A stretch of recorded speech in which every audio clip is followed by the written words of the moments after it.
Kikao cha leo kama nilivyosema, tulipata mwaliko tu. Tulipata mwaliko kukutana na msajili. Viongozi wakuu wa Chadema kukutana na msajili kuhusu no reform no election. Sisi tukaitika mwito. Tulivyofika kwenye mwito, wakatuuliza hivi mnamaanisha nini kuhusu no reform no election na mambo kama hayo, na tukawaeleza msimamo wetu.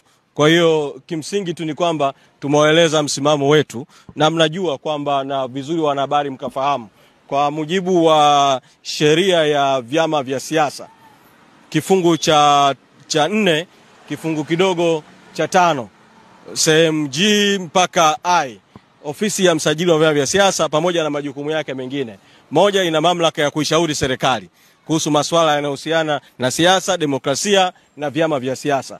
Pili, ina mamlaka, ina wajibu wa kuwa uwezeshaji wa mawasiliano kati ya serikali na vyama. Tatu, ina majukumu na mamlaka ya kutafiti kuhusu masuala yanayohusu demokrasia, kuhusu uchaguzi, masuala yanayohusu vyama vingi. Tunaamini, mimi binafsi naamini kwamba baada ya kuwa wametuita na sisi tumeitika, tumewaeleza haya tuliowaeleza, tunaamini wanapaswa kuchukulia kwa uzito ili na wao wawe na mchango kama wadau wengine tuliokutana nao wa kuwezesha kufanyika kwa mageuzi na mabadiliko kabla ya uchaguzi wa mwaka 2025. Bila mabadiliko hakuna uchaguzi, no reform no election. Tunaamini jambo hili linapaswa kukubalika na wadau wote.